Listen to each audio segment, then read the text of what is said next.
We are live on the interweb. This is the Next Reel's Film Board. I'm Pete Wright. Andy Nelson's out there. Steve Sarmento is here. Steve Sarmento is here. And Tommy Handsome is here. Tommy, Hello, is that it's me, not Tommy Handsome? Thank you. Is that like that should be like potentially your wrestling name? Do you ever have aspirations to become a professional wrestler? A dance wrestler. Is there such a thing? Because you should. Dance wrestler.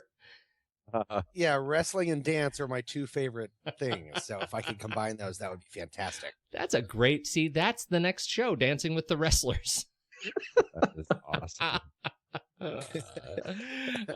So tonight, why have we've gathered this auspicious group here today to talk about a kids film, right? I'd classify this as a family film. A family film. Oz the Great and Powerful. Disney's Oz the Great and Powerful, starring the ever so handsome James Franco, the delightful Mila Kunis, the impenetrable Rachel Weisz, and the delicious Michelle Williams, and my best friend Zach Braff from Scrubs. He and I are very close. Zach the monkey. He doesn't know. Oh, yeah, Zach the monkey. I like. He was probably the best part of this movie. If there was a best part, he was sometimes charming. Okay. Here, the Tin Man. The judgment begins. Oz the Great and Powerful is, let's see, it was written by David Lindsay Abaire and Mitchell Kapner. What else have they done, Andy? Mitchell Kapner and David Lindsay Abaire, and it's based on the works, as it said, of Frank L. Baum. Yeah, this is another one that's suggested by. No, it's based on the works, meaning they pulled from. I mean, he's got 14 novels, I think, in the Oz series, and I don't think very many of the Oz adaptations have actually just been solidly based on one book. Right. They pull from like 4 books. Like even the Return to Oz that came out in the 80s was, I think, based on 4 books. So, yeah. So I didn't even see that. I don't even know what that is. That shows how I am not following the catalog as well as I should, apparently. Apparently not. Mitchell Kapner, one of the writers, is known for The Whole 9 Yards and The Whole 10 Yards, and Romeo Must Die, Days of Wrath, and Into the Blue 2, The Reef, straight to video. Yes, that's our dear friend Mitchell Kapner, one of the scribes on this. And David Lindsay Abaire he's been around. He's done a few animated films. He's probably the one bringing more of the kid stuff into it. Robots, Rise of the Guardians, Inkheart, and then there's Rabbit Hole. We talked about him before. I can't remember about what, Pete, but it was just so strange that all of his films are animated kid films, and then there's Rabbit Hole. There's Rabbit Hole, which was this. It was the kid who dies. Yeah, the kid who dies. Not a happy. And this was the play that he had written too. Yeah, right. He also though he's also, the frightening thing is he's also listed as announced screenwriter for the remake of Poltergeist. Oh. There's some Poltergeist. Yeah, why do they do this? Come on. That movie was great as it was. This is the little tag they have on IMDb. A remake of the 80s horror movie. Now they are back for another haunting. Jeez. What? I think they should have just skipped and just remade Poltergeist 2. Well, at least they could have done some improvements on it. So. Oh, goodness. Exactly, because that was a terrible thing. The only thing I remember about that movie, and I know we're off on a crazy tangent, is it made me never want to drink the worm in tequila because of that little possessed worm that he drinks that like takes him over. Oh, so you saw it as a child? Oh yeah. That was actually the first movie.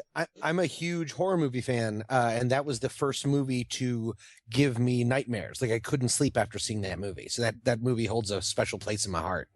For me, I was right at that was my first crush was on Carol Ann.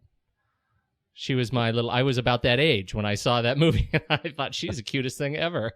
She's going to be my wife. Oh. Okay, so yes, they're remaking. They are in fact remaking Poltergeist. Was there more to add on that poltergeist topic, or are we moving? No. I think that was it. That's just David Lindsay Bear and Mitchell Kapner, who now have brought us Oz the Great and Powerful. All right. So I hear from the preemptive sniping that you guys maybe didn't like this movie all that much. Well, I can't speak for everybody else, but Mike and I didn't. I'll speak for Mike because he's not here and we saw it together. Okay. All right. So tell me why. You know, I mean, there really wasn't a whole lot about it that worked for me. The special effects looked unfinished and just poor. The acting was just bad in every case. James Franco in particular, and all of the three witches, I was kind of surprised by.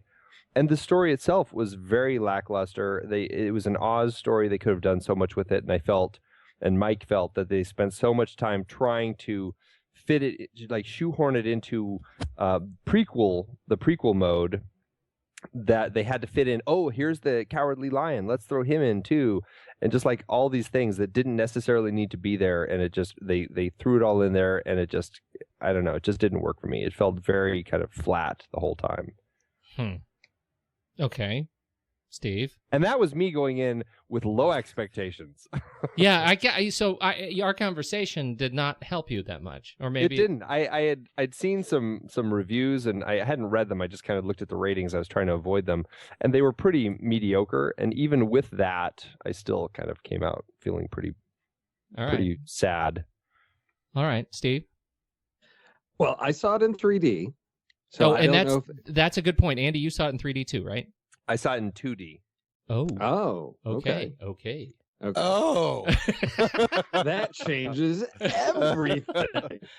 That was like the 2 dimensions. That was like the linchpin on my whole argument.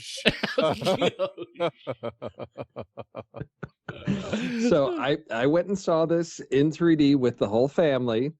Yep. I had, sort of gotten a sense looking at tomato meters and whatnot of sort of where it was tracking in. I enjoyed it. I'm not raving about it, but it's nothing where I don't regret seeing it. I don't feel like I wasted my time. I wasn't overly disappointed. Overall, I enjoyed it. Very middling, 2.5, 3-star film, I'd say. Out of 17. out of like a 4-star rating. It's in the middle. Okay. It's in the middle. Nothing, like I said, nothing great, but nothing that I would discourage people from seeing, because I think there's quite a bit to enjoy about the film. Well, I look forward to hearing what those things are for sure after Andy's glowing review. Tom? I want to preface what I'm about to say by I went into this actually pretty cynical, not having read any of the reviews on purpose, but a little bit like after being burned by Alice in Wonderland by Tim Burton and stuff. And the previews that I'd seen, it looked maybe it was going to be overblown. It looked like it was going to be crazy. And I went there. I don't have a family, unlike Steve. So I went to myself like a real creep to a kid's movie. And just as it starts, a little girl behind me and to the left, she's there with her family. It gets dark and she goes, "I'm so excited to see this movie. I can't stand it." And I just thought that washed away all of my cynicism. That just washed everything away. I was like, oh, right. Okay. This is putting me in a good headspace. Like, it's for kids, it's for families. And just hearing her little voice be like, "This is my Dark Knight Rises." Like, it was just so exciting. That being said, I thought that there was, I kind of agree more with Steve. I thought there was a lot of magic in it. And I would probably give that to Mr. Raimi, that there were problems with the script. I thought that the lead especially was really difficult for me. I never felt safe in James Franco's hands. So that made it kind of very uncomfortable for me for a lot of the time. And then there's a little bit of I'll go into this maybe later, but I don't know if this is the right word, but I also thought that there was a bit of a misogynistic tone to the story, which is the exact opposite of the original Wizard of Oz. But overall, there was enough magic in there for me that I really enjoyed the experience. And it was only later when I started piecing it apart when I realized that it had a lot of problems. All right. That was a lot of words. No, it was good. They were good words right in a row. And I went in. I called Andy right after I saw it because I'd seen it before him, and I found myself walking out, and my initial impression of it was, like you said, there was a lot of magic in it. There were some elements of it that I thought were really quite beautiful, and I think you're right. Credit to Sam Raimi. I mean, I at least feel the Raiminess of it. And there were elements that I felt were really clumsy, and that's why I bring up Mitch Kapner and David Lindsay Bear, because I think too those are they're script problems. There were problems with the three witches. The characters were clumsy, and I think particularly between Evanora and Theodora, just a clumsy sort of relationship that I didn't quite understand, and James Franco was. Man, it was just a lead balloon. I mean, I couldn't. I have a hard time with him anyway. But this movie was just. I mean, it was. It was really painful. Watch every time his mouth moves, I find myself throwing up a little bit in the back of my throat. It's just really bad. I don't usually have a problem with him, but this was one of those movies where I watched it and I was like, okay, this is what everybody who rags on James Franco because he can't act. This is what they're talking about, because it was painful to watch him. You know, and it's funny. Isn't he in the one that's about the end of the world with yes? What's his name? And you know what? I watch him playing himself. Anytime you see him in a spoof kind of a thing where James Franco is as a guest as James Franco, I find him more interesting, like as a human. But when he's trying to be another character, I think maybe that's a sign of not a great actor. I hear he's very smart, but maybe not. This isn't his field. He should be a doctor. I like him in 127 Hours. I mean, he's done some more. You're right. Award-winning fare that stands out. That he can perform well. Yeah. It's just in certain roles, I just don't think he can take it on quite as well as. This certainly wasn't it. But I realized as I was thinking about it later that I actually fell asleep during this movie. About halfway through, I think, as they're kind of making their way to the Emerald City, I found myself dozing off, and I think that's not a great sign. And as I'm walking out of the movie, I realized this is a movie I don't really ever want to see again. Also, not a great sign, I think. So. This was the Chinese food movie, I just and here's the thing. I mean, speaking to both Steve and Tom, I mean, I agree. It has a lot of elements that I think a kid would like. That being said, if I took my 6-year-old, I think she would have been scared to death of the flying monkey or the flying baboons. Really, I mean, because the flying monkey, he's a nice guy and he's great, but the flying baboons are terrifying. And if you're making an Oz movie for the kids, I think that it seemed like a dark route to go. And well, the flying monkeys were scary in the original Oz too. Well, but they're all people.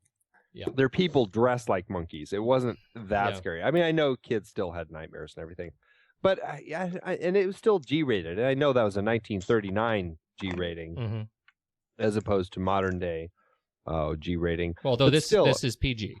Right. Well, I mean, right. But I mean, as far as modern day, I don't know what the difference was in the rating system between 1939 and 2013 as far as what a G film was. Yeah. But I don't know. I mean, I just felt like that for kids, it was a weird balance between kind of some frightening moments for maybe tweens and moments that were more aimed at younger kids. And I felt like they kind of were going back and forth. And this definitely goes back to the script. It just didn't seem like they had the balance right, and they couldn't really figure out. Now, I've never read L. Frank Baum's novels, so I don't know if that's how his books are, but that's how the film felt. Right. Okay, so let's go through and talk about some things that we liked that actually worked. Steve, you said you had a list.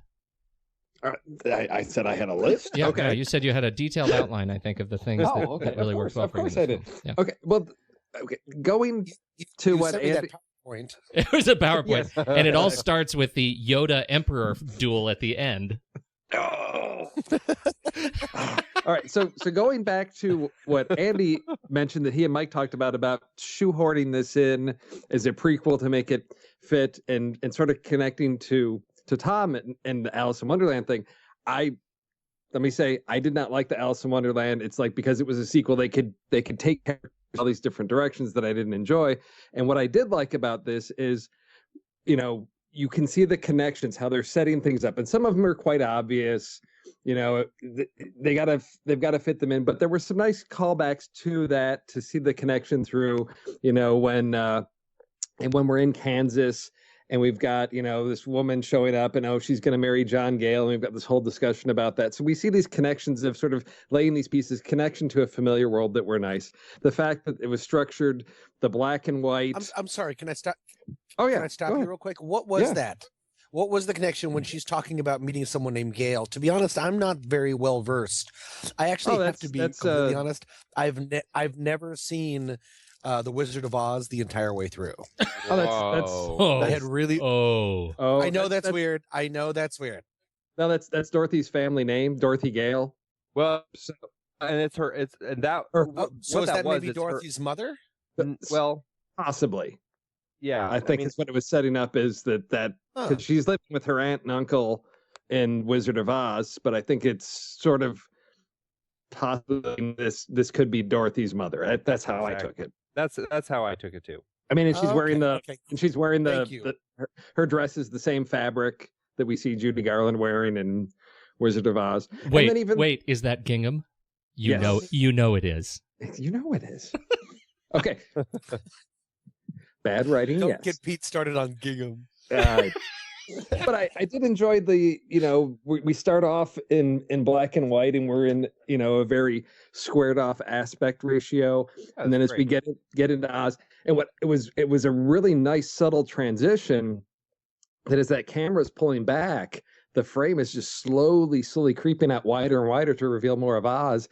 And then to me, it seemed like the color was that sort of really oversaturated Technicolor, like the reds are really, really red. And it wasn't that way all the way through the film, but at least in that first sequence when he first gets to Oz, the color palettes just seem to be echoing that a little bit, which I was like, okay, this is what Oz looks and feels like. I actually had the same note, Stephen. I wonder if I would be very interested to see if they actually did tone that down over the course of the film, or if it was just the contrast of going from the transition of black and white to that sort of colorful world of Oz. But I agree with you. I thought that was one of the most sort of beautiful transitions, and that following ride that I thought was terrific.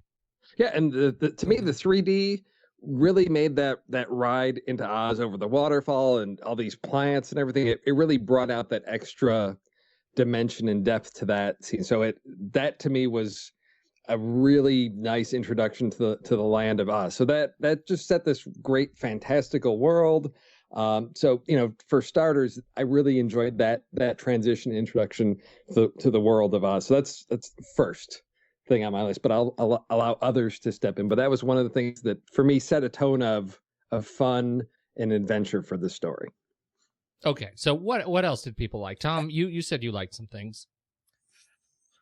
I completely agree, to be honest with Steve. I don't know why I said you could be honest with all of us. Yeah. You could be honest with me and Andy. To be honest just with you, Pete. Andy, this isn't for you. I thought that beginning, I thought that the 3D was fantastic throughout. I thought it was completely earned. I thought it was great. I haven't seen that many movies in 3D, but it didn't feel like it was just so someone could play paddleball in front of the camera or any of that kind of nonsense.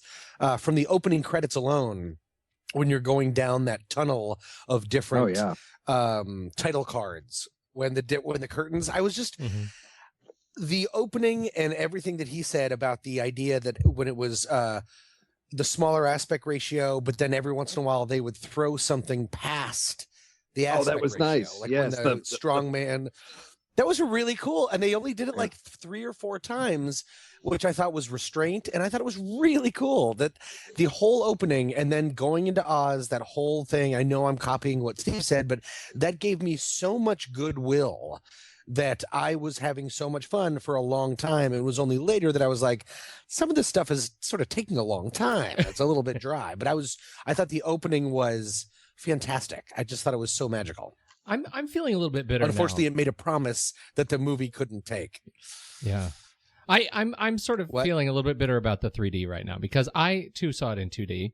And because I feel like I was so jaded after the last horrible 3D experience. And so I saw it in 2D and I felt exactly the opposite. I felt like, oh, clearly they're just shoehorning all of these, things that would be obviously 3D gimmicks into this film. The flying shards of wood that are shooting through the basket of the balloon in the tornado. These things that are flying past it obviously would have been. The flowers in the dark forest seemed the most obvious. Oh yeah, the flowers in the dark forest, absolutely. I felt like those were such obvious gimmicks that I thought, ugh, dumb. This is why we need to get rid of 3D. But maybe, see, now you're telling me I should have seen it in 3D and sucked it up. Totally it earned really all the way through. I mean, for me. Yeah, there's spears flying out of the screen. There was some snow, and again, maybe it was having kids around me so that when that snow's coming and I see out of the periphery to my right, this kid sitting next to me just sort of reaching out towards the snow, and it's like these kids are just so lost in this film. It's like you have to go with them on this ride. And at one point I look off to my left and I see my youngest daughter just on the edge of her seat, just what's gonna happen next? And you just lose yourself in that, and it makes it so much fun. But it's staying here in the beginning of the film. The other thing that to connect with sort of the... Wait, can I ask you a question just about what you were saying, Steve? Uh-huh, Sorry to interrupt. No, okay. Steve, did you ever duck when the spears were being thrown? Because I did, and I'm a grown man. Oh yeah, I literally ducked. I was like, spears! Whoa! Like it was really well done. It wasn't. Yeah, because Tom and I just lost ourselves in Oz. Oh, that's great. No, I feel like I'm talking with children. Right. It's that real to me. No, but in the beginning, and then I went home and I painted. What are you saying, Steve? If we're going to hang around in the beginning of the film here a little bit, the whole sort of motif in Oz is sort of the connection between Kansas in this world of Oz. And so we have Zach Braff as Oz's sort of assistant, not friend, but partner or whatever, who's becomes the voice of the monkey butler. But the one that I wasn't really expecting to see this connection through, and it sort of struck me as interesting, was the little girl in the chair, and that whole scene of, he's pulled off this great trick, and then the girl's like, make me walk, and he can't, and then the callback to that later on when he's in. And I hate that they named it this, Chinatown. Yeah, that was... I thought that was such a... When I saw the sign, I thought, oh, nice touch. I get that for the grown-ups. Totally not exactly. For the grown-ups. But then he finds this little doll and he fixes her legs, and it's that, I was like, oh, going back to the girl in the chair. The one that he couldn't fix, and now, okay, maybe he's on a path to redemption of fixing all his mistakes, and there's those connections across. I never even caught that. Yeah. I never caught that. That's awesome. Okay. That little girl is Joey King, and she has been around for a long time. If you're a fan of as we are, of the fantastic Ramona and Beezus from 2010, she was also in The Dark Knight Rises. She's been in, a ton of stuff. Crazy Stupid Love. She was in Battle Los Angeles. I know so many huge fans of that film. That was sarcastic, and so she's been around a long time. I thought she did a great job. I thought she was very sweet, and I particularly liked that part. You may continue. Oh, okay. Thank you. I'm now finished. Thank you. Can we do Oz. little footnotes on the internet and just whenever Totally. Pete interrupts? No, just I'm little actually. footnote? Don't worry. I'm holding up my finger with a 1 every Okay, time. there we Every go. time I speak. So that's in the beginning world, that transition to Oz, those are the things that really made it enjoyable for me that I like, because it kept true to the world of Oz. What my expectations were, that we've got Kansas in this fantastic world. There's a connection, a character that's bridging the gap. And I don't know if anybody else caught this, but there were in the mountains when he first gets to Oz, and later on when they're in the clouds floating in bubbles. Did anybody else notice that there was this distinctive sort of archway or bridge formation that seemed to be a visual motif throughout the landscapes and in the clouds? Yeah, it did seem to be. There was always a cloud with kind of a pointy thing sticking out, like it was. Yeah. Like Yeah. it was a hat? I didn't notice it. Well, that's I was wondering if it was something like tying us, like hinting at the witch's hat or something, but I don't know. I did notice it though.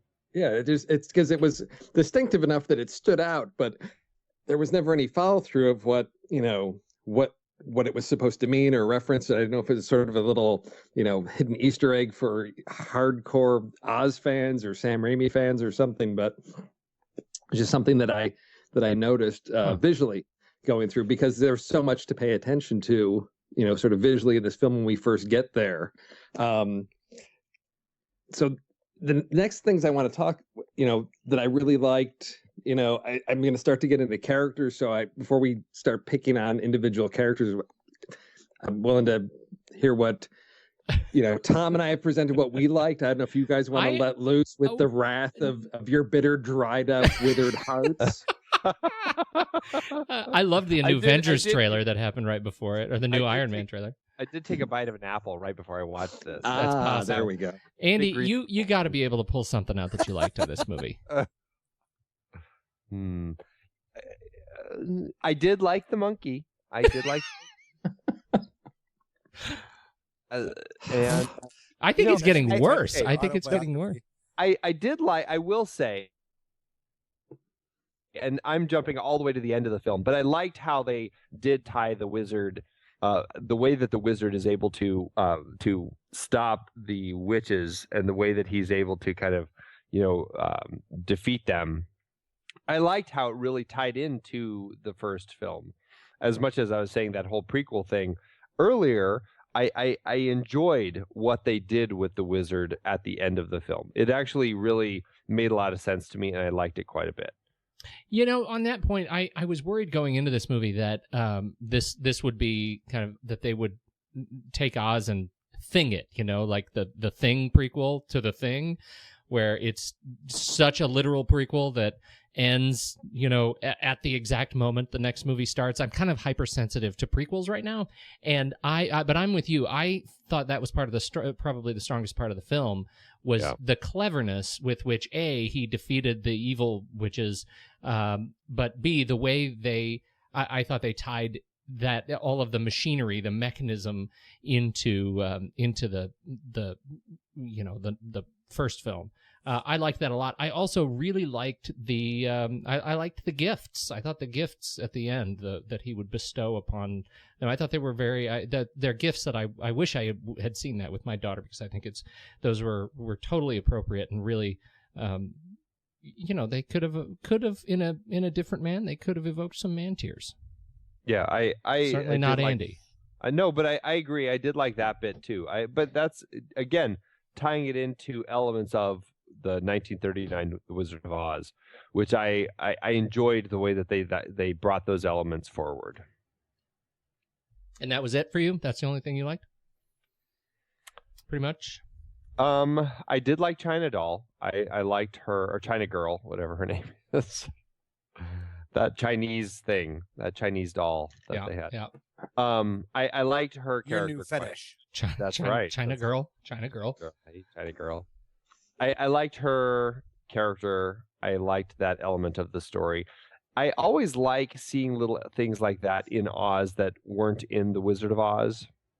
Does it ever make you wonder what happened to the farmers and the tinkers? As far as... Well, like in this movie, we have farmers, tinkers, and munchkins. What happened? And quadlings. and quadlings. What happened to the others? How did the Munchkins arrive on top? Because I don't remember the Tinkers in the first movie. It all depends on what land you land in. That's what I remember. Well, so you're saying they got separated. Now we're into Oz lore. I read Wicked, and reading Wicked, you have a nice map depicting the whole land and how the north, south, east, and west all have their different people. Oh, okay. So this was what we're seeing is before the great. This is the sort of the Pangea, right, of Oz. The lands have yet to be split. Okay. Apparently. All right. So go ahead. What else do you love? I don't know. You can be finished. I mean, that's okay. I did like that. I liked the black and white 4:3 aspect ratio at the beginning, and then I liked that they went to the full frame or the widescreen after that. It's a totally hopeless movie for you. Yeah, it really was. That's about it. You thought the end credits were tasteful. The end credits, they came not as fast as I would have liked them to. But the font was impeccable. The font was great. The font for the opening credits. I'm going to tell you this. I got to ask you about the soundtrack, and I'm going to say it first. I think it's one of Danny Elfman's best. Danny Elfman and Alice in Wonderland. That was the best thing about Alice in Wonderland. His score for that, I think, is one of his best. And I completely agree with you, Pete. I don't know why I spaced it, but yeah, Danny Elfman. His music was phenomenal for this. I absolutely loved it. It was just locked in with it moved the story forward. It was emotionally appropriate. I mean, it was so catchy. I found myself sort of singing that circus theme over and over and over and over and over again. It was great. Yep. It really was. It really was. Okay, you should take a break. This has been hard on you. It has. Whew.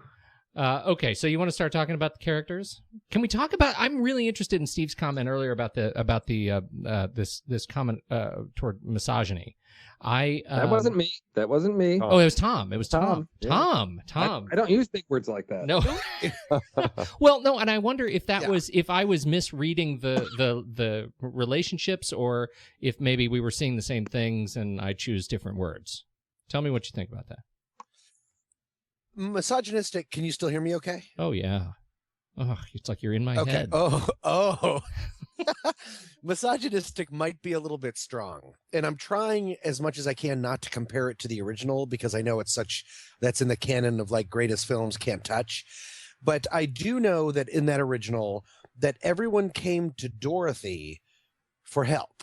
That everyone came to the woman character, the female character, for help with their problems. Whereas this movie, everyone, whether it be a China doll or these incredibly powerful witches who have like huge supernatural powers, all this stuff, keep coming back to this seemingly unimpressive guy to help solve all of their problems.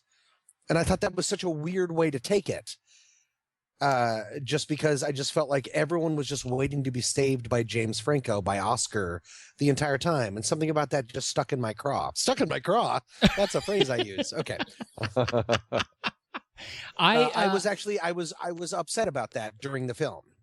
I wondered about that too. They kept saying over and over that this they're looking to Oscar because of the prophecy. And I kept thinking the same thing. I mean, these are women who can shoot lasers out of their fingers. They can do things that no one else can do.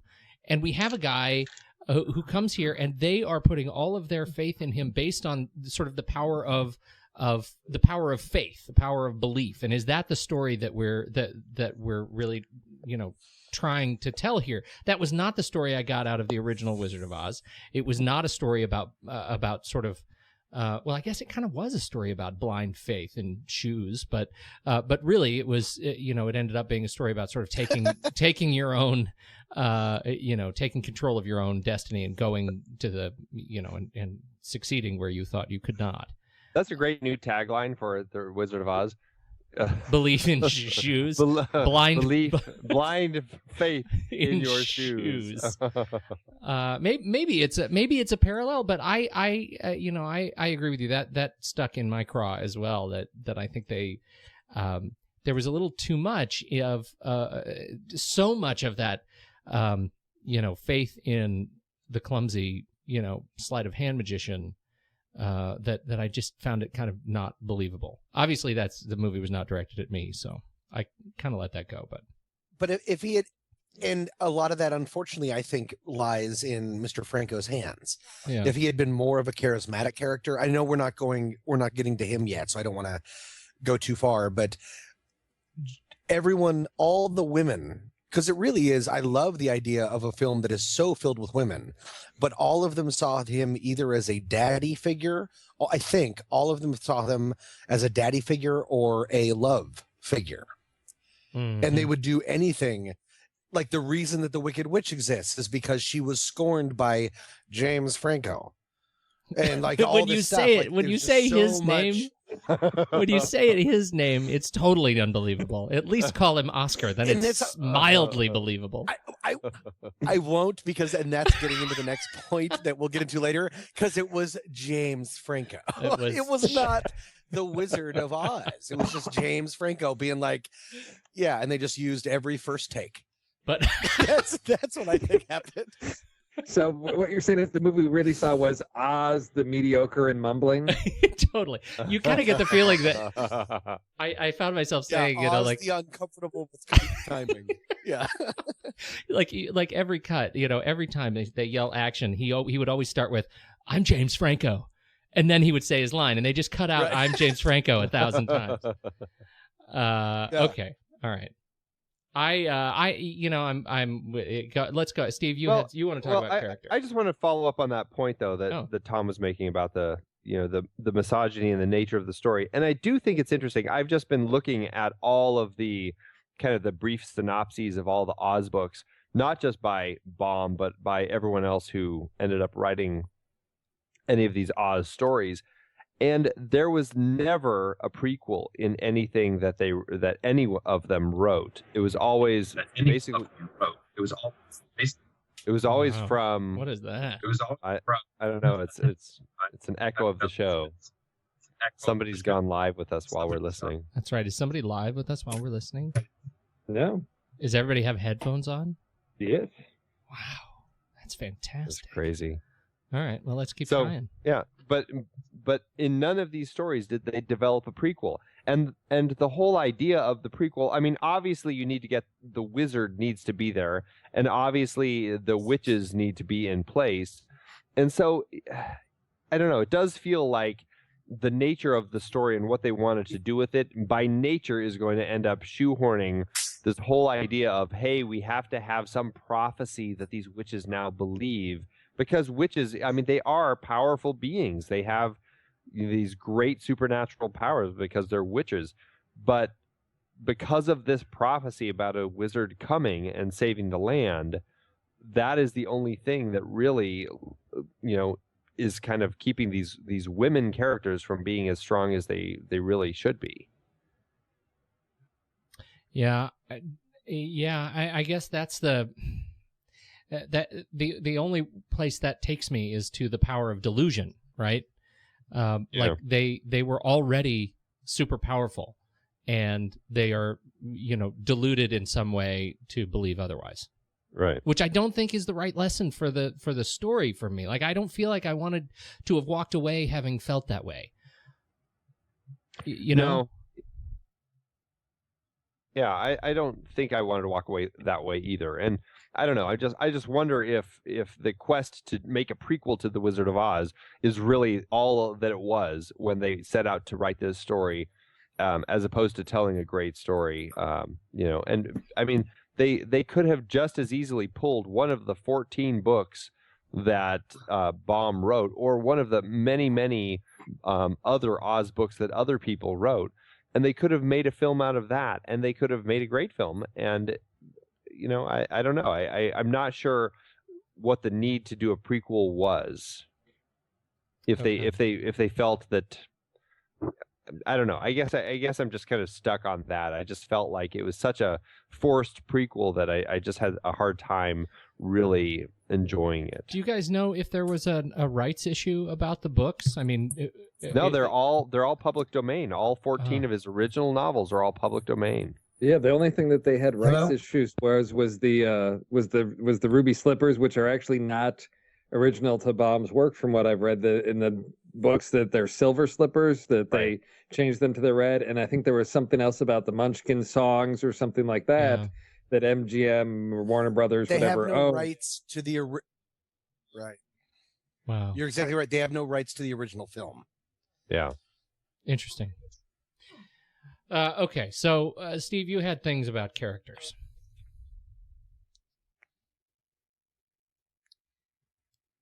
Hold on just a second. I'm going to have to get back to you guys in a second.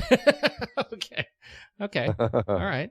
That's right. We're live. Can do. Okay. So I had said that I thought that the relationships between the ladies was convoluted, and I'm not sure that I actually saw the point of, and I don't know. I don't know the backstory, if there was any other backstory about Theodora and Evanora. I mean, maybe I just missed something, but their whole relationship and Mila Kunis sort of stumbling conversion to evil. Yeah.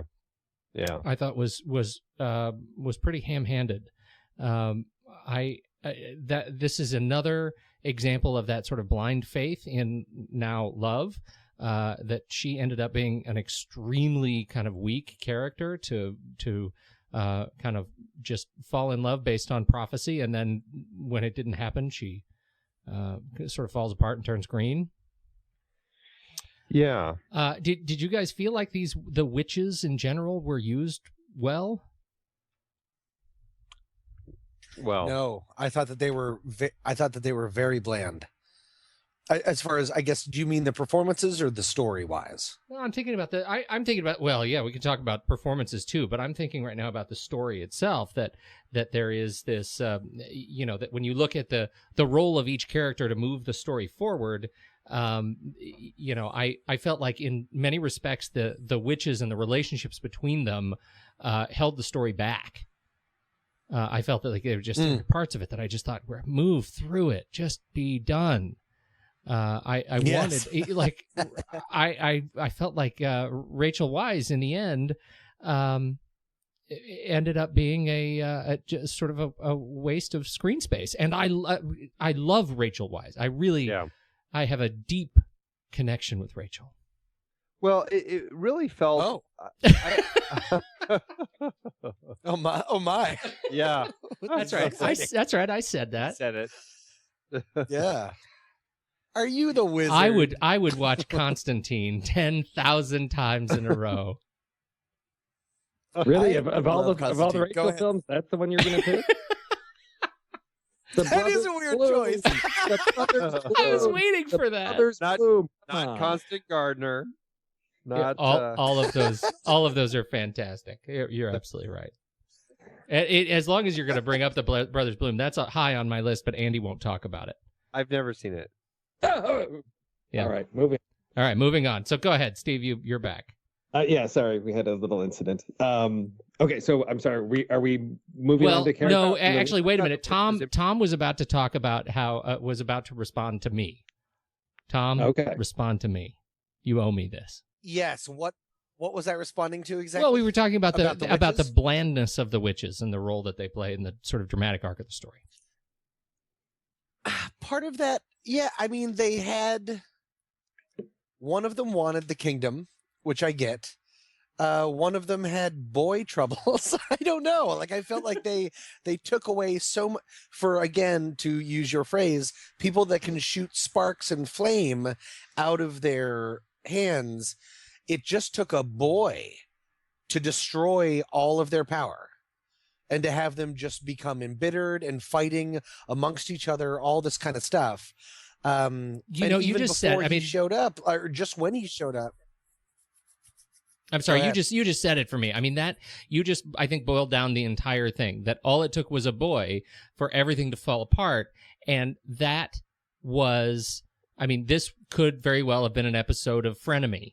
No, it's not a boy. It was their belief in the prophecy that caused the problem. It wasn't a boy that caused the problem. It's all of them in their belief in this prophecy that caused the problem. It goes back to that. It goes back to that whole theme of believing in something, which was stated, I think, directly at least 4 times in the film. And I was like, really, do we need to say it again? That if you believe enough in something, and it is, like they all believe enough in that's what causes the problem. Well, and that's we talked about that, but that's not what causes the love problems.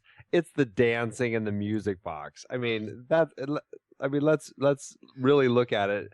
This could have been a documentary. She'd never danced before. She'd never been given a gift before. She'd never been, whatever. Nobody's ever done that for me before. I mean, it wasn't just a prophecy. It was this schlub coming along and saying all the right things to a woman who's never met a schlub before. And then the same thing happened with Rachel Weisz. She shows up and she gets all like, hot and bothered when she walks in. Oh, I like him. And Michelle Williams, of course, she comes along and it's like electricity, and suddenly everybody's in love with Franco. That's because we saw her. We knew that was right because we saw her back in the Gingham, Kansas. No, in Kansas. In Gingham, she was wearing gingham. Oh, in Gingham. I thought you said in the kingdom. Right. No, in Gingham. And so I think it's the schlub. I mean, we have the prophecy. That's the high-level reason the film falls apart. But it's the schlub that they just layered on top of that. And maybe had they gotten rid of all the goo-goo eyes and the Rachel Weisz sort of hound dog character, we may have been able to believe more in the prophecy part. I had a problem, though, with the fact that there's these flying monkeys that everybody's afraid of, yet nobody notices that they're all flying out of Emerald City. It's like... Yeah. Well, who's running this show here? Why are they here flying out of the tower? It's like nobody notices that. I don't know. And then they all get an invitation to a party at Emerald City, and they all think, "Let's go." Yeah, right. Sounds great. Okay, I feel like we've derailed Steve so many times. Go ahead, please share your. Okay. Well, because what I thought might be, you guys are already into the witches, so I thought we could, if we tackle them one at a time, because there were some interesting things about each of them that I think is, yes, I'm going to come out, yes, there's all kinds of flaws. Theodora, okay, first witch we meet, the issue I have is, there's just not enough background. The witches, I'm sorry, can we say the name of the witch, but then the character that played them? I'm terrible with proper names. Yeah. Oh, sure. Theodora, she's, Mila Kunis, becomes the evil, wicked witch. The wicked So, witch. so she's the first one we meet. And I think one of the biggest problems I have with all of this is we've got a prequel and everything's hinging on all these events that happened prior to Oscar getting there. The king died, there's all this stuff, and we don't really have enough understanding or get enough information about what was going on. So Theodora, she's a witch. Her sister, we don't know. She just sort of shows up. We don't know what power she has. Apparently she's, was born right before she met him because there's no background to her, who she is, what she does, which side she's playing in this. She has like one line where she says, I just want everything to be balanced or something to that effect. She just wants everything to be okay. She's just really bland. And I thought there's a problem there with this character that we know is going to be, transformed into this, iconic figure. And I just didn't have a strong enough sense of, where she was coming from.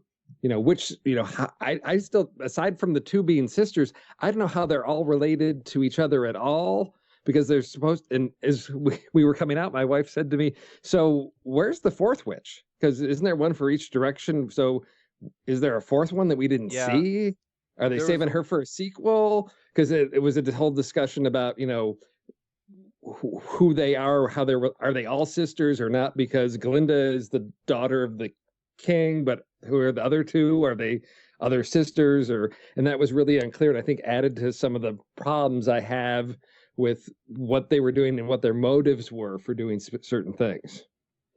Yeah, east and west are evil. North and south are good. Good, yeah. And as I recall, just like in America. My only Wait, what? That's awesome. I think there was a good Witch of the North in the Wicked book, but I really can't remember. Yeah. So I don't remember if there was if North existed. But yeah, I was curious about that too. I'm like, why aren't we seeing the Good Witch of the North? Right. You know, the problem for me is we have already seen in the original film that the bad witch had devoted her life to terrorizing the land of Oz. One of the bad witches. One of the bad witches, right? It devoted her life to terrorizing the land of Oz. And we had given it up. Hear me say this out loud. We'd given it over to Faith that there was enough reason for her to do that, that she was just bad. And in so many ways, what this movie did, what Oz the Great and Powerful does, is deflate everything that we had previously given up to Faith in exchange for a good story. Like the value proposition was originally there, that it was a good sort of, now as Tom says, it's the untouchable. It was enough for us, and now they've just deflated that by making the origin story not as powerful. So does the same logic then apply to Darth Vader?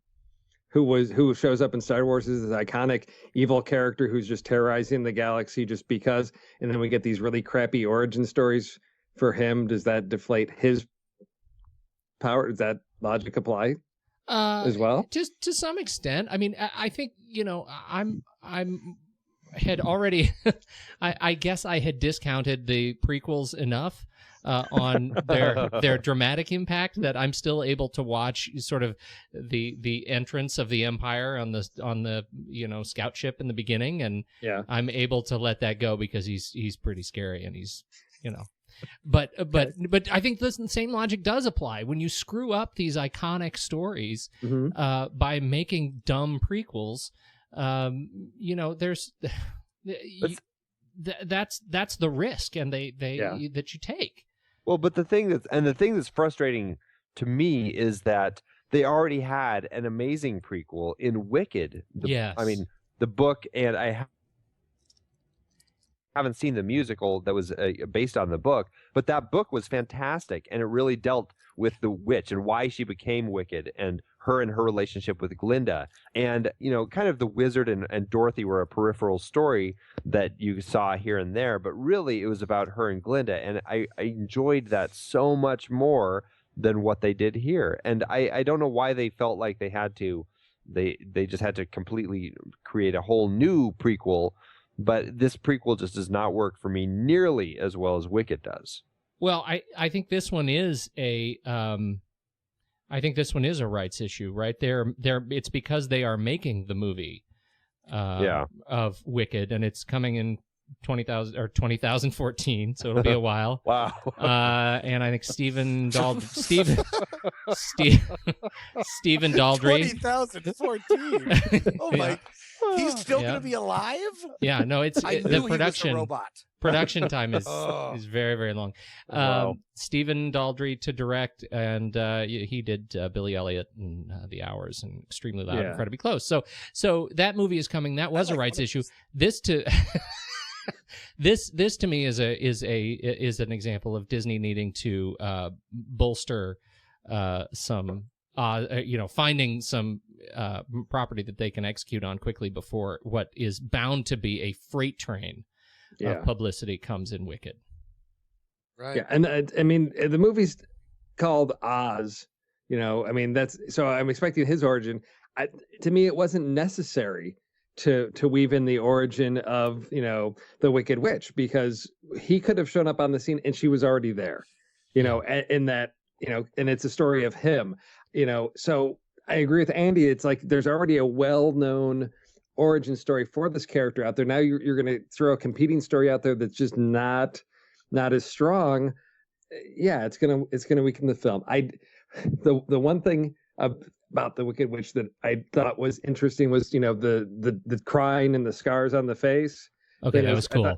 It was cool, but then as soon as she turns all green, my wife leans over and says, "Well, she would be a lot scarier if she kept those scars. Why'd those go away? That would have been such a cool thing to keep on that character." Right. I'm like, yeah, it would have had, here's the scars, the pain that's, visible on her face, and to have that carry through with that character would have been great. And it's like, no, they just, put a pointed nose and chin on her and the hat, and okay, there she goes. Okay, so and then Rachel, and then Rachel Weisz. Yeah, now that's a character that, again, it's like suffering from like Jafar syndrome. I'm the evil advisor to the king who's going to try to kill off the king and take over. Why? She's just evil because she's evil. I didn't get a strong sense of her motives other than, ha ha ha, I'm evil and I want to control everything, but to what end? Yeah, I felt exactly the same way. As we've devoted so much time to the backstory of Theodora the Green, and we have nothing about the evil of Evanora the Whites. What? Did they say why she hate? did they? I don't remember. Did they say why she's so against Michelle Williams? I have no recollection of that, but I think other than she's just the Wicked Witch. She's secretly, right. Is the Wicked Witch. She's the one who killed. She's the one who killed the king because apparently she wanted to rule. They never really clarified that. Right. And then the question I have is, once she loses her little power amulet or whatever, why does she turn into an old hag? Because it's a Sam Raimi movie. Well, yeah, that was the thing. I was like, okay, so she transformed herself to look younger. Yeah, no, there's something that before. There's something about that emerald jewel, right, that keeps her youthful. And what is that? So again, we have a lot of backstory on this clumsy teenage rage-filled Theodora, and we have no backstory when it really counts, like when we really need it. Yes. Right. Yeah. Makes me mad. Okay. It seems like all that stuff must have gotten cut out, right? Yeah. I mean, that would have been made the story so much more interesting, is to really focus on, this whole confrontation between Oz and Evanora. I think would, that whole power struggle, the good versus evil there would have been really, something of interest to me to really see with a deeper understanding of what she's trying to accomplish. Right. Yeah. And why? Yeah, that's a really great comment, because it's almost like the story they told is peripheral to the story we wanted. Yeah. Yeah. And her relationship with her sister in the nature of evil, I thought would have been a lot more interesting as well, because her sister seemed tricked into evil, whereas she essentially was evil. But then her sister all of a sudden was like the evilest, and it's like, I don't know. It felt like there needed to be a lot more developed there to really make something interesting. Oh, I totally agree. It's like, okay, Theodora feels betrayed by Oz, turns to her sister. Oh my gosh, sister, you're really the wicked one. Oh yeah, here, eat this apple. And then it's like, oh, I'm okay with you being evil now that I'm evil, so it's okay. But I'm still going to hold this grudge against Oz and torment the citizens of because of that. But I'm okay with the fact that my sister's been lying to me this whole time, and that's okay. That just made no sense to me. And she's going to break the rule in Oz that no one can kill anyone. Yeah. Yes, and totally out-eviling the evilest. Right. Oh, you guys are making really good points. I'm liking this movie less after we're talking, to be honest. But okay, I didn't even come up with those. I felt like this uneasiness with a lot of the plot, but you guys are putting it into much better words, or any words, than when I had not. I was just sort of like, screw you, James Franco. But I can set it aside and enjoy it, because I will say, to me, Glinda that was a witch I enjoyed more. For some reason, whenever I saw her, I'm like, she's Gandalf.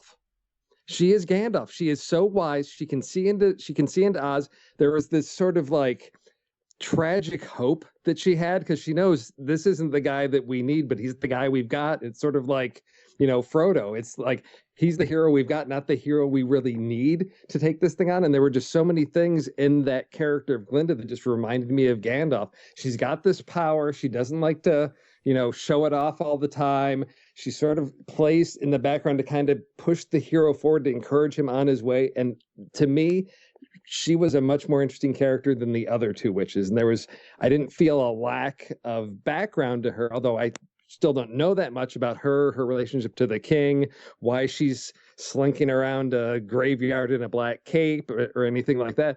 But there was more to her. And maybe I was just a little bit more forgiving of that character because I could make this connection to what she was doing as part of the plot. But she's Gandalf. Yeah. Man, yeah, that makes sense. I guess. And at the end, there's the lightning fight. Thou shalt not pass. That's right. I like Gandalf. I like Gandalf an awful lot for me to agree with you 100%. Okay. I'll give you maybe 60. Okay, I'll take that. I feel like a high 60 is good. How about 70? Can I get you the 70? No, I can't. I can't do that. I can't. Not in good conscience. I do like the idea though about what Steve was saying about when I already said, and we'll get to Mr. Franco at some point, but the how unsafe I felt in his hands as an actor. We should go ahead and get to him. And now. then also as a character, but then I did kind of like Gandalf. There's this feeling of it's not like everything's going to work out necessarily, but there's one person that really believes that it's all going to work out. And that sort of gives you this solace and this kind of okayness for the film. And I thought she did do that for me. Well, I think that's... But now I'm starting to bridge character and actor now. So. Well, and here's the thing, though, for that, because here you have you're right. We absolutely, I think, need this. Her role is very functional, right? Like, dramatically, you're right. We need someone as a tentpole in this film that believes it's going to be okay, that gives that sort of gives the energy and faith to our protagonist to actually, overcome the great barriers that he needs to overcome. But at the same time, this is a movie that's so convoluted about the issue of faith and what we believe in that I almost feel unsafe with her, her belief in Oz. Right. Right. It's like they sort of betray my faith in her role as that sort of functional leader of the faith. Fair enough. That makes sense. James Franco's character makes a physical leap of faith pretty soon after meeting her, right? He jumps off the cliff. I guess it's not that soon after he meets her, but before he turns into a bubble with everybody, he literally makes a leap of faith. A leap of faith, yeah. Following For her. Yep. Right. Okay. All right. I just like to say everything out loud when it comes to my head. I'm sorry. I have no actual thoughts or feelings. I just like to say what I come up with. Okay, so James Franco, do we have anything else to really say about James Franco? What other? Well, I mean, the thing with the issue I have with his character is that where was that pivotal point where he starts to believe in himself that he can really do this, and it was if it happened when he's like, yes, Thomas Edison and the whole we're going to build all this stuff. If that was supposed to be the transition of yes, he's finally believing in himself, then to me it was totally undercut by I'm loading up all this gold in my balloon and everybody thinks I'm leaving and it's part of the plan, but we don't know that. And I'm like, I could totally buy into the fact that no, he's still the con man. He wants to get out of here, and that it wasn't part of his plan, that it was just, I'm going to try and escape and, something's going to go wrong and he's going to be forced to deal with it. I never had the sense of, this is a decoy thing because this is what they would expect me to do. I'm watching that going, crap, he's going to try to escape and he's going to get shot down and he's going to have to deal with this. But I didn't believe his transformation to, yes, I'm going to do this. I'm going to really say it, because I've never had the faith that anything that's coming out of his mouth, he really believes and is being truthful with anyone. Well, and it seemed to happen off screen. Right. That's exactly it. His whole transformation did happen off screen, and it was hidden from us, the audience, because we were supposed to be as amazed and surprised by his reappearance as all of the citizens of Oz. And it was a big letdown because we don't get to see him transform, really. Yeah. Right.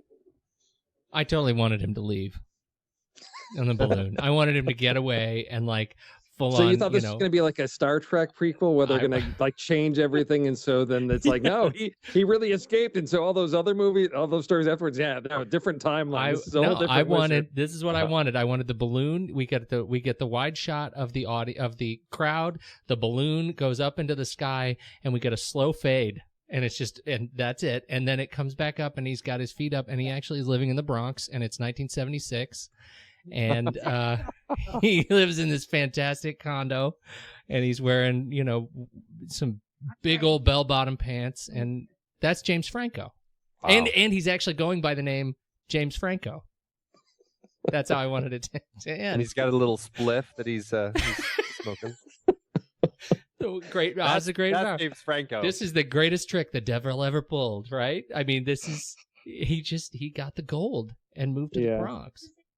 All right. It overall didn't work, and I think after this conversation it works even less. Yeah, I thought so. Okay, so I have a note here. I've got some feedback from the rest of the household. It actually came storming in when they heard me ranting about odds that he could not let some people know so that their reactions would be authentic, and that it was always part of his plan. But they had to believe that he had left so that their reactions would be authentic. The witches would buy into it. And but all no of one that. But no one was talking to them. I like that idea. But no one was talking to Nook. Nook. Yeah. No one was talking to Monkey Magoo. Like there was no reaction, or there was no communication between the evil witches and anyone else. Right. Bring it Especially, on, let lady alone, I hear in the background. Let alone Master Tinker, who helped him build the balloon. Right. Who knew all along that it was all a ruse. Exactly. It just didn't fly. And with that, I think we've actually knocked Steve offline. Oh, did I do that? There was such the vitriol. The vitriol. It's such an acerbic that response. Being said, that while all of that, though, I do want to say that while that was so clunky and weird, and I didn't know how I was supposed to feel, and I clearly didn't feel like how the movie thought I was supposed to feel, that the segment when the smoke and everything comes up and his face is projected on from the old what are those called?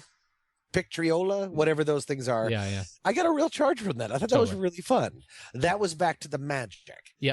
I kept wanting like the machinations of the plot to get out of the way. Yeah. Because there was so much magic in it. Absolutely. It was really seriously full of that kind of magic, and that's when that final sequence paid off for me. From that moment when his face comes up in the clouds and we are taken, I loved the monkey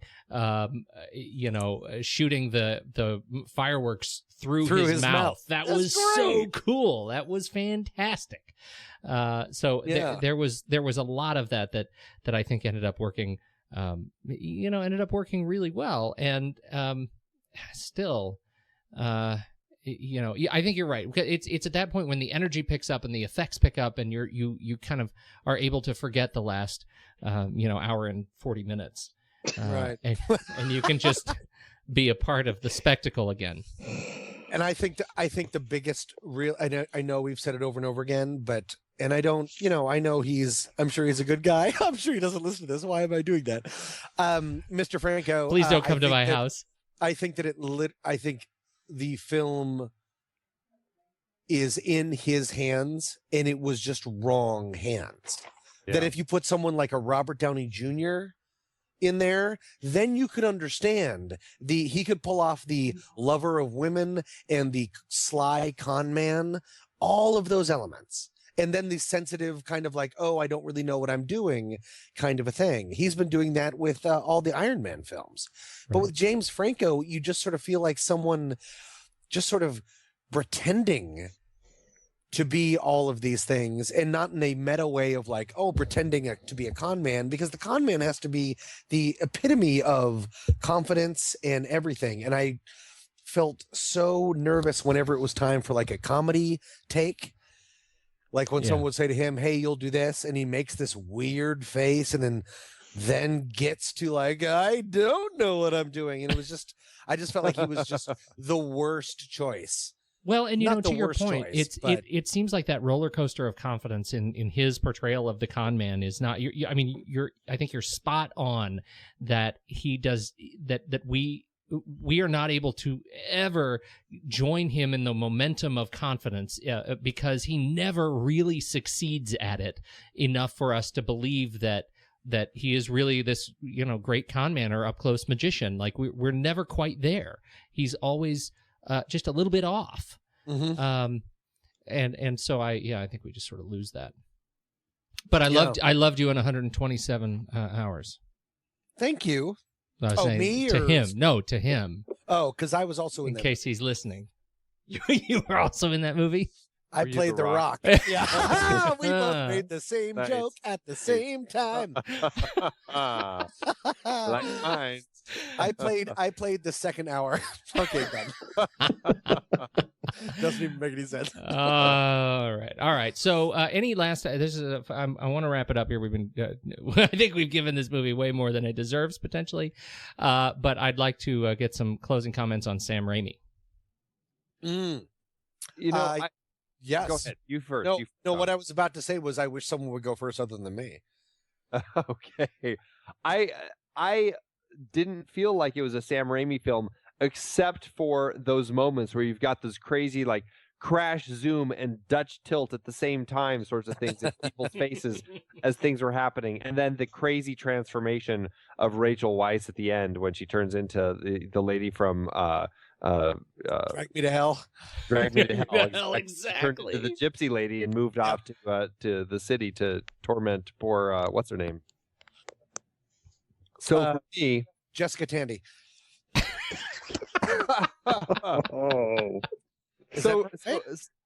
So no, it's that girl. She's Jessica Lange's younger version in Big Fish. Oh, whatever. Alison Lohman. Yes. Lohman.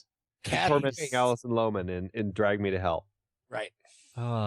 So other than that, it didn't really strike me as a Sam Raimi film other than those moments. And, I don't know. I prefer going back to other Sam Raimi films rather than this one, I think. See, now you bring up Sam Raimi, and I'm going to connect this back to another Sam Raimi film that I know Pete's going to love because it's got Kevin Costner in it. Oh, snap. But it's Sam Raimi will do these films, and For Love of the Game was a baseball film with Kevin Costner that had a few visual effects that were kind of really neat, getting in the pitcher's mind. But other than that, it was just this very straightforward narrative drama about this character. And to me, that's what I got here. There were a few of these very visually, these great moments, and the rest of it is, here's these characters moving through this story. So there wasn't a whole lot where I felt, this is, a trademark Sam Raimi film.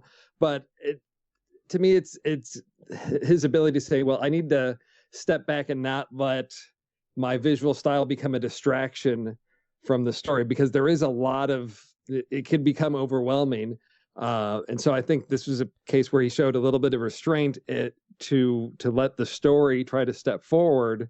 And I think trying to be a little bit delicate, knowing that this is, one of these, properties that's going to have a lot of eyes on it because of it's a prequel to The Wizard of Oz. So I think he was, out of respect to the franchise and to Disney, that he tried to, do his best with that. And I think, overall the flaws we've identified are script issues. So I don't blame Mr. Raimi for anything, wrong with this film. This was the script that he was given. They do the best he can. And, despite those flaws, as a family film, I still think this is a good, enjoyable film that I think my kids will enjoy watching over and over again, because they can look past some of those flaws. They're willing to believe and move forward. And for kids over what age? Because it's definitely not for 6-year-olds. No, mine are 10 and 12, and they both enjoyed it. I agree, and even the 10-year-old would last because we saw it at like a 7:30 show last night.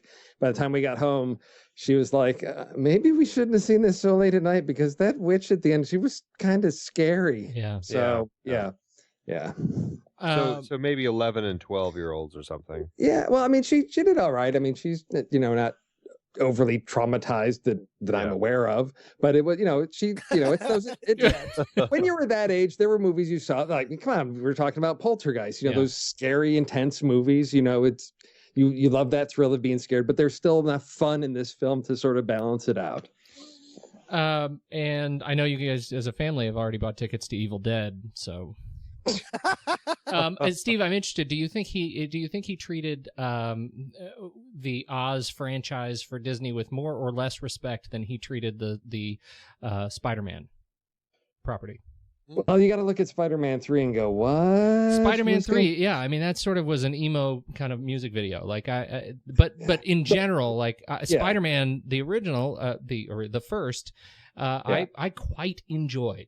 Oh yeah, no, those were the first two were are great films, and that's what one of those things where it's really interesting to look at his filmography and look at you've got Evil Dead and Army of Darkness, and then in there you got Darkman, and it's this this very different from this transition to Simple Plan, For the Love of the Game. Right. Yeah. But it's okay. He had a very specific style that he was sort of getting identified with and broke out into that. It become very successful in a lot of these other projects. So I'm very excited to see where he's going next as a filmmaker, what he's going to be allowed to do. I hope that this is not a black mark on his record that's going to say, oh gosh, this movie didn't do as well as everyone had hoped, and sort of reining him back. But then maybe he's going down the Soderbergh route of like little, going back to his origins with things like Drag Me to Hell, and then balance that out with an Oz film. He'll play both sides of that, of the big films, and then smaller back to his roots, horror type pieces every once in a while, which would be nice. It would be, to get that balance from him. I would certainly like that. You bring up a point that gets me thinking. Like, it just feels this movie feels like Sam Raimi, and yet it feels like, as you say, like you deal with what you're given, and this was the script he was given.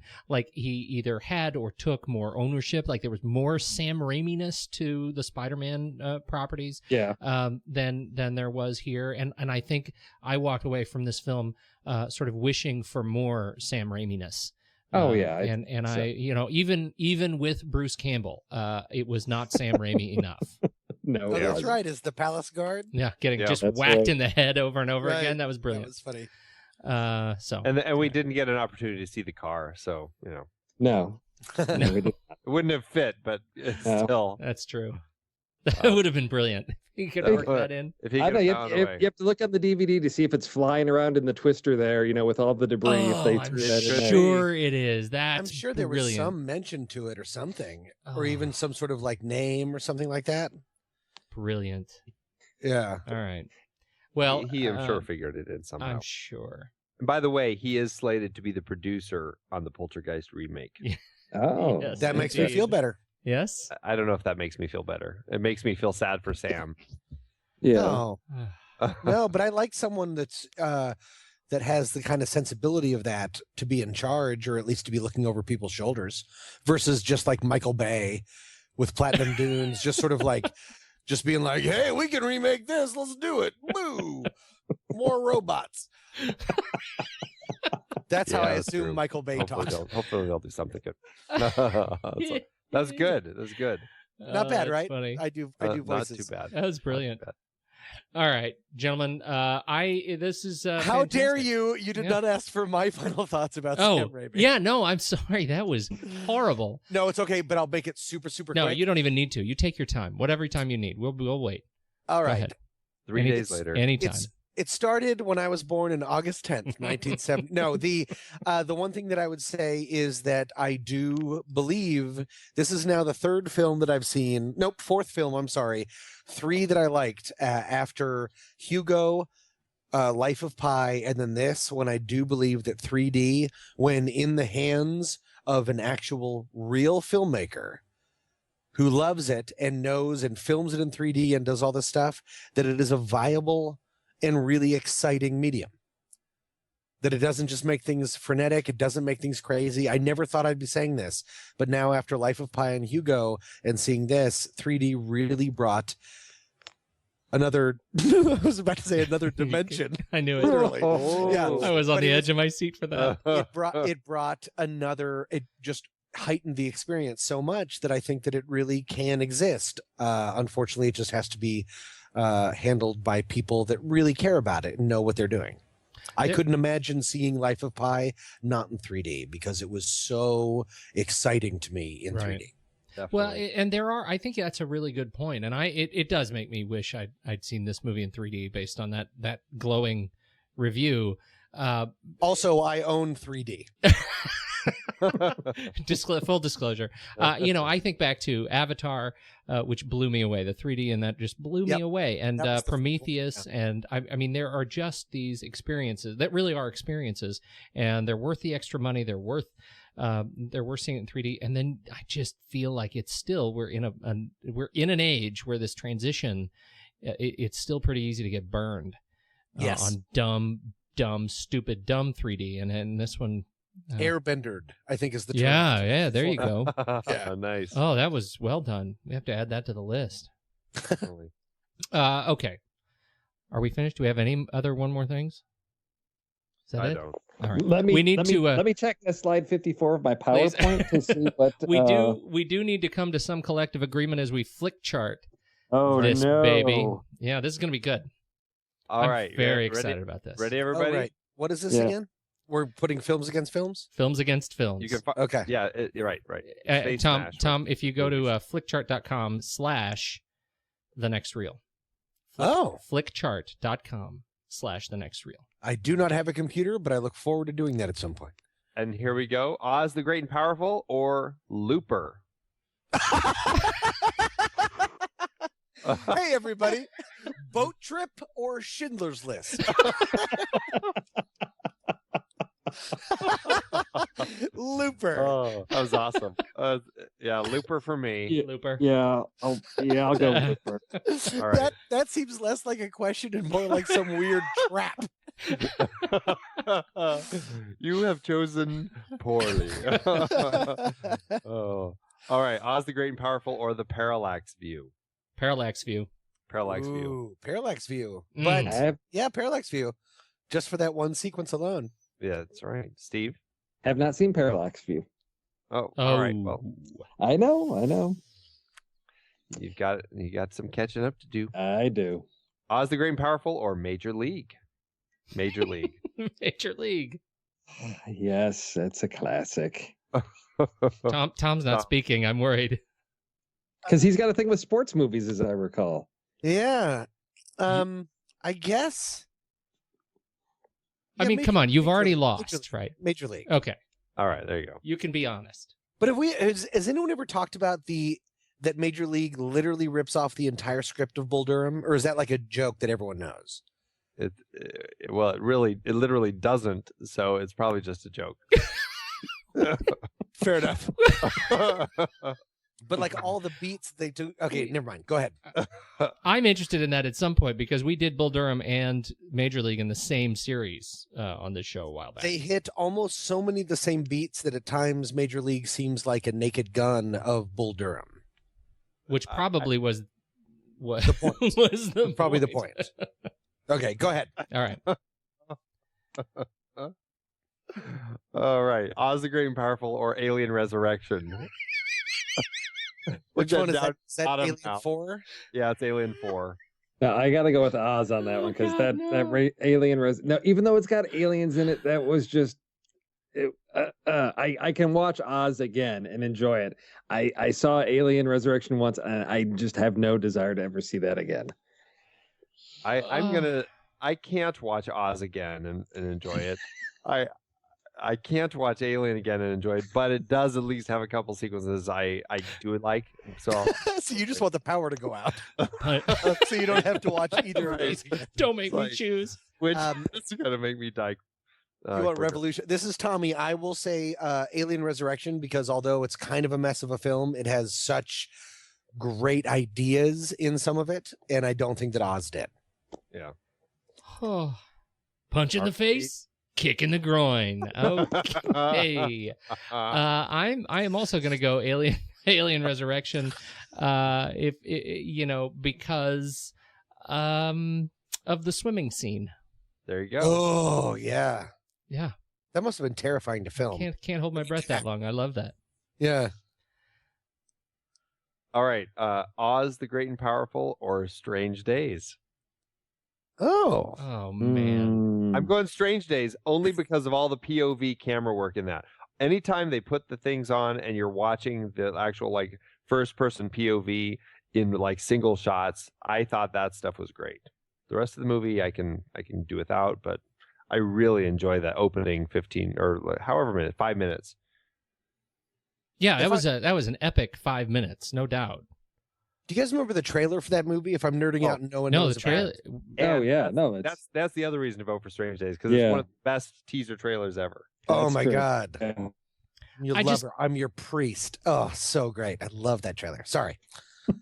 I'm so drunk. Go ahead. Let's just, I just want to kind of relate the fact that Strange Days is the second worst film we have ever done behind Rush, Yeah. ahead of Rush. I mean, that, like, besides that opening and the trailer, there's not a lot redeeming about Strange Days. No, there's not. I'm going to go Oz the Great and Powerful on this one. Okay. Are we too. tied? I don't know. So we've got two Oz's and we're waiting for Steve. You have two. Two Oz's. Well, Tom, you just said me too, right? Yes, sir. So that's two Oz's. I said Strange Days. Steve? Yeah, I have to go with Oz because Right. it just All right. Three Oz's. Oz takes it. Woohoo. Oz the Except- Great and Powerful or the Fifth Element? Oh, Fifth Element. Fifth Element is just ridiculous fun, so I have to give it that. It's ridiculous, and I'll give it that. But I would put it on over Oz, so I'll pick Yeah. it too. Now that it matters, I'm going to go Oz. Okay. Oh. Oh. Oh. I hate Elements. I know. Character judgment. I do too. Hmm. It's a terrible film. All right, we're done. It's Okay. number 75 out of 77 on Okay. our list. Man, All right. that's We got to pick some better film board movies. To what talk is going on with this. We're just on a terrible stretch. All right, so what is our next opportunity? Do we have a list? No, we've got an April movie, don't we already? Is that 42? Yeah, 42 is Yeah. going to be our April movie. Oh, Wait, I'm are, sorry. are we still being recorded, or are we just talking to each other? We're being recorded. This is live, and we're Oh, about to end it. But I think what we're going to be doing on the next one is 42. That might 42, change because of Tom and his thing about hating sports movies And or loving sports movies. I can't remember. and And what else? You bitter old man. no, never mind. I forgot that we were still recording. Go Oh, ahead. good. All right. So for everybody who's put on, this has been an epic show on a movie that, as I said, likely didn't quite deserve it. An hour and a half. Well done, gentlemen. All right. And so America! thanks everybody for listening live. And make sure to check out the website, thenextreel.com/contact. And then you won't have to put up with us talking about all of our various places. You go to contact, you can do whatever you want. Call us, Facebook us, whatever you want. Thenextreel.com/contact. And we will see you online. And, I should say, to all of our new listeners, we've had a nice spike in new Facebook friends this over the last week or so. Oh, wow. Welcome to The Next Reel. Thanks for listening to The Film Board. And join us for our regularly scheduled show every Thursday, 8:30 Pacific time. Thanks, everybody. Thanks for joining us, gents. We'll see you next time.